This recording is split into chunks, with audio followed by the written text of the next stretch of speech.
Hello friends, good morning. Welcome to my channel happy with Pinky. আমি পিঙ্কি আবার চলে এসেছি নতুন একটি ব্লগ নিয়ে।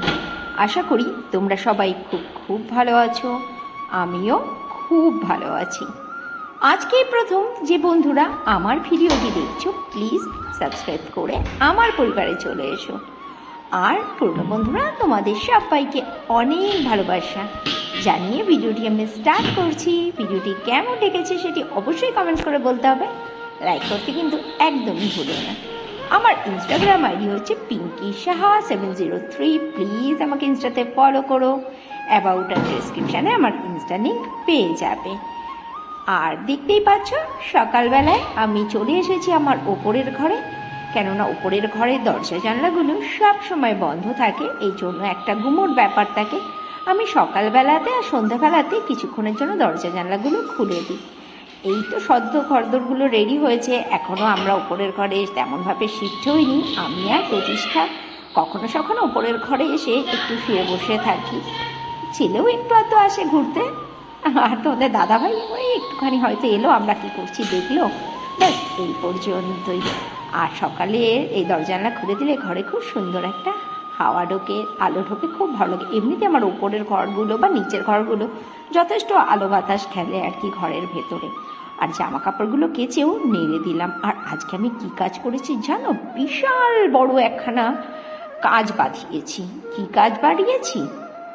হ্যাঁ দাঁড়াও, ফ্রিজের মধ্যে যে আমি 500 গ্রাম, হাফ লিটার দুধ ঢেলে ফেলে দিয়েছি। একদম ওপরের তাকে দুধটা ছিল, আর এমন ধাক্কা খেয়েছে দুধের পুরো বাসনটা উল্টে ফ্রিজের ওপর থেকে নিচ পর্যন্ত পড়েছে। দেখতেই পাচ্ছ আমি দুধগুলোকে তুলছি কিভাবে। হ্যাঁ, এই হচ্ছে আজকে আমার কাজ বেড়েছে।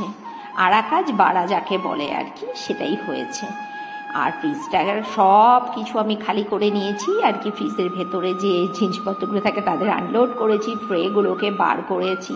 আর এত বড় একখানা ফ্রিজ পরিষ্কার করা তো মানে অনেকখানি সময়ের ব্যাপার। আমি ফ্রিজটাকে পরিষ্কার করছি ভিনিগার আর খাবার সোডা জলের মধ্যে গুলে নিয়েছি। এই সামনে ছোট লাল বালতিতে এটা আছে, আর সাদার যে বালতিটা দেখছি ওখানে প্লেন জল রয়েছে। এই আগে ভিনিগার খাবার সোডার জলটাকে দিয়ে ভালো করে রগড়ে নিচ্ছে, আর দুধটাকে তো আগেই তুলে নিয়েছিলাম ওখান থেকে। তারপরে প্লেন জল দিয়ে ধুয়ে দিয়ে মুছে দিলাম। আর তারপরে দেখো চলে এসেছি ট্রেগুলোকে ধুতে। বাপরে বাপ, কতগুলো ট্রে। আর পেছনে দেখো আমার পিসিমণি বাসন মাজছে, আর এইদিকে আমি ফ্রিজের ট্রেগুলোকে ধুয়ে নিচ্ছি। এগুলোকে প্রথমে একটু সার্ফ দিয়ে আর ওই যে নরম কাপড় আছে সেই নরম কাপড় দিয়ে আমি পরিষ্কার করছি। কেননা বেশি খসখসে টাইপের কিছু দিয়ে যদি আমি এটাকে ঘষাঘষি করি তাহলে এই ট্রেগুলোর গায়ে একটা বিশ্রী টাইপের স্ক্র্যাচ পড়ে যাবে, যেটা দেখতে একদমই ভালো লাগবে না। আর মেজে ধুয়ে নিচ্ছি, এবার জল দিয়ে ভালো করে ধুয়ে নিচ্ছি। তারপরে জল ঝরিয়ে বিকেলবেলাতে আবার ফ্রিজটাকে অর্গানাইজ করব। আর আমি ফ্রিজের ট্রের মধ্যে অবশ্যই ফ্রিজ ম্যাট ইউজ করি, তোমরাও অবশ্যই ফ্রিজ ম্যাট ইউজ করবে। আর সবজির ট্রের মধ্যে যখন সবজি রাখবে না তখন একটা বড় প্লাস্টিকের ব্যাগ ইউজ করবে, তার মধ্যে ছোট ছোট প্লাস্টিকের ব্যাগ বা যে যা ইউজ করো তার মধ্যে করে সবজি রাখবে, তাতে ফ্রিজটা অনেক ভালো পরিষ্কার থাকবে। আর এদিকে দেখো আমার বাবা মানে শ্বশুর মশাই আর কি, বাবা বাটা মাছ কিনে দিয়ে গেছে। আর আমি বাবাকে বলেছিলাম বাবা অবশ্যই মাছ কাটিয়ে নিয়ে আসবে। মাছ তো বাবা কাটিয়েই নিয়ে এসছে, কিন্তু মাছগুলো তো বুঝতেই পারছো দোকানদারের কাটা, ও খুব একটা ভালো পরিষ্কার পরিচ্ছন্নভাবে কেটে দেয়নি। সেগুলোকে আমি বেশ খানিকটা সময় ধরে নিয়ে ওগুলোকে পরিষ্কার করলাম আর কি ফিনিশিং টাচ দিলাম। আর নুন দিয়ে ডোলে ডোলে ভালো করে মাছগুলোকে ধুয়ে নিচ্ছি। তোমরাও মাছ ধোয়ার সময় অবশ্যই লবণ দিয়ে ডোলে মাছ ধোবে। সজনে ডাঁটা সর্ষে দিয়ে চচ্চড়ি হবে। সজনে ডাঁটা কেটে ধুয়ে একটু ভাপ দিয়ে রেখেছি। এখনকার সজনে ডাঁটা কী বলতো খুব বেশি শক্ত হয়ে গেছে।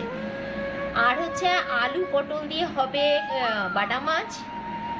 আর রসুন কালো জিরে কাঁচা লঙ্কা দিয়ে হবে এই যে কচু বাটা। আর বেগুন ভাজা, নিম বেগুনের জন্য বেগুন কেটে রেখেছি, বেগুন ভাজার জন্য বেগুন কেটে রেখেছি। আর এই যে দেখতেই পাচ্ছ মাছগুলোকে ধুয়ে নিয়েছি, ধুয়ে লবণ হলুদ মাখিয়ে নিয়েছি। দুটো কড়াই বসিয়ে দিয়েছি, এটাতে দিয়েছি সাদা তেল, আর এটা মাছ হবে তার জন্য দিয়েছি সর্ষের তেল। চলো তাড়াতাড়ি রান্নাবান্না করে নিই। সব কাজকর্ম করে আমার স্নান হয়ে গেছে, প্রতিষ্ঠা গিয়ে পুজো দিয়ে দিয়েছে, বাবা চলে এসছে, খেতে দিতে হবে বাবাকে, অনেক দেরি হয়ে গেছে, 3:30 বাজতে যাচ্ছে। তাড়াতাড়ি করে আজকে রান্না কি কি হয়েছে দেখে নাও। আজকে রান্না হয়েছে নিম বেগুন, 2টো বেগুন ভাজা করেছি, আর করেছি কচু বাটা, সজনে ডাঁটা চচ্চড়ি সর্ষে দিয়ে, আর বাটা মাছ আলু পটল দিয়ে, কালকের একটু চাটনিও রয়ে গেছে, আর রয়েছে মাইক্রোওভেনে ভাত, এটা আমি গরম করে নিয়েছি। তাহলে ঝটপট করে খাবারটা সার্ভ করি, খেয়ে দিন। সেই যে দুপুরবেলাতে গেছিলাম, আবার এখন এলাম রাত 9টার সময়।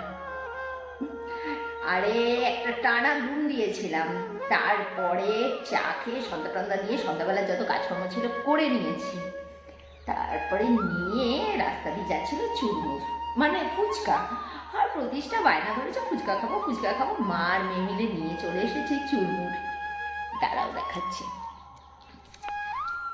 এই দেখো আমার চুরমুর, আর এই দেখো তোমাদের প্রতিষ্ঠা রানী চুরমুর খাচ্ছে। আমার হচ্ছে খাবা কেউ। আমি এখন বসে বসে ভিডিও এডিট করছিলাম আর প্রতিষ্ঠাকে একটু পড়া দেখাচ্ছিলাম। চলো তাতে চুমুরটা খেয়ে নিই, নিতেই যাবে। আবার রাত্রিবেলাতে ফেরত চলে এসেছি, এখন বাজে রাত্রি 10:40। আর আজকে ডিনারের মেনুগুলো তাড়াতাড়ি দেখে নাও। এখানে করে নিলাম এক্ষুনি গরমা গরম রুটি, আর তোমাদের দাদাভাই আসার সময় আলুর দম ফ্রাই কিনে নিয়ে এসেছে। তোমরা তো জানোই ইটস মাই ফেভারিট, কি বলবো, আলুর দম ফ্রাই। আর এইটা কি বস্তু আই ডোন্ট নো, আজকে জীবনে প্রথমবার আমি দেখলাম। এই জিনিসটা দেখে আমার মোটেও পছন্দ হয়নি, মানে তোমরা আমার হাতে নিলে ব্যাপারটা বুঝতে পারবে, এটা সাইজটা মানে ওখানে রেখে হয়তো বুঝতে পারবে না। এই বস্তুটি আমার মোটেও দেখে একদমই ভালো লাগেনি, একদমই জিনিসটা আমার কাছে দৃষ্টিমধুর হয়নি, একদম বাজে দেখতে। এটা নাকি কি মিষ্টি আমি জানি না, এটা নাকি আবার গোটা ছিল, উনি নাকি প্যাকেটে আটছিল না বলে ভেঙে নিয়েছি। ও আচ্ছা, এটা নাকি নিউজ চ্যানেলে এসেছিল, এটা নাকি একটা বিখ্যাত মিষ্টি, জানি না মিষ্টিটার নাম কি, জানলে হয়তো ভালো হতো। যাকে মেনুতে রয়েছে, আর দুপুরে তো এই মাছের ঝোল, সোজাটা চচ্চড়ি, কচু বাটা রয়েছে, যেটা দিয়ে তোমাদের দাদাভাই খাবেন, আমরা রুটি আলুদম আর এই বিখ্যাত মিষ্টি খাবো। ঠিক আছে, চলো ব্লগটা শেষ করে দিই। সবাই খুব ভালো থাকো, সুস্থ থাকো, সাবধানে থেকো। দেখা হচ্ছে আবার আগামী কাল নতুন আর একটি ব্লগ সঙ্গে করে নিয়ে। Tata, good night.